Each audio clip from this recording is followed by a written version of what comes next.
这头鬼子喜欢倒吊着开飞机，因为这样能有效抵挡射击，关键时刻还能保命。为了苦练绝学，甚至每天倒挂在树上练习。他是日军王牌飞行员宫本久藏，却被队友嘲笑是贪生怕死的懦夫。在空战中，他只打顺风局，战况稍有不利，身为队长的他就下令撤退，从不冒险与敌军缠斗，并且每次飞行前后都会让修理工反复检查战机状况。 任何一点瑕疵都会大呼小叫，修理工满肚子委屈也只能照做。这天晚上，队员景琦发现宫本在做力量训练，他不能理解众人口中的懦夫为何如此拼命，就连夜间休息也在训练。宫本拿出家人的照片，说道：“私一人が死んでも戦局に大きな変わりがあります。何よりも大事なことなんです。”这种言论在武士道盛行的日军中是很可怕的存在。景琦忍不住的反问：“そこまで命大切ですが？” 如此无知的问题，宫本也只能沉默。很快，日军要执行一次超长距离的轰炸任务，但宫本通过测量后发现，目标地点达到了战机燃油的极限，贸然作战很可能导致无法返航。宫本想要阻止，却被队友一拳打倒。惨烈的战斗过后，果然如宫本所料，由于长时间飞行，返航途中竟有人打瞌睡，而身受重伤的小山发现燃油见底。 绝望的他便想要重返战场，与敌人同归于尽。宫本极力阻止，甚至挡在战机前面拦截。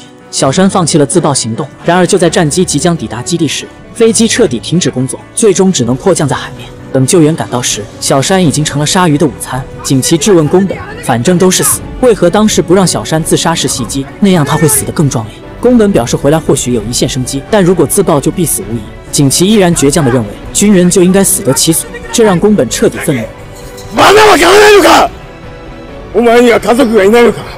お前が死ぬことで悲しむ人間はいないのか？答えろ、潔！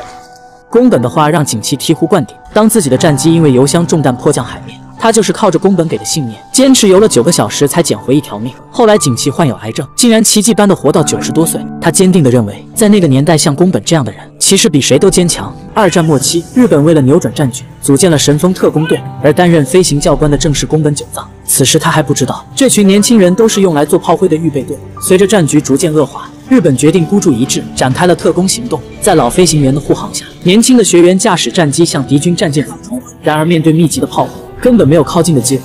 他们一个接一个的白白送死，不过是为了满足高层不甘失败的私欲，而宫本亲手教出来的学员却一个个有去无回，这让他痛不欲生。年轻的生命终究是有限的，终于宫本久藏的名字也出现在特工名单，但在出发前，他却与一名叫大石的学员交换了战机。在飞行途中，大石的战机发生故障，宫本示意他返航，最终神风特工队全部阵亡，而大石成了这场战争的幸存者。 原来宫本故意把生存的机会留给大石，并且在机舱内留下了遗书，希望自己死后大石能照顾好自己的家人。战争结束后，大石找到了宫本的妻子和女儿。起初只是单纯的照顾，但宫本的妻子温柔美丽，女儿也乖巧可爱，渐渐的产生感情，于是组建了新的家庭，也算告慰宫本的在天之灵吧。电影《永远的灵》在日本上映后好评如潮。 然而却备受中国网友争议。影片中有痛斥战争令无数家庭破裂，但并没有反思战争，不仅对零式战机大肆炫耀，甚至有意歌颂神风特工队的敢死精神。尤其是影片结尾的这一段，宫本冒着枪林弹雨向美军战舰俯冲，最后竟露出鬼魅的笑容。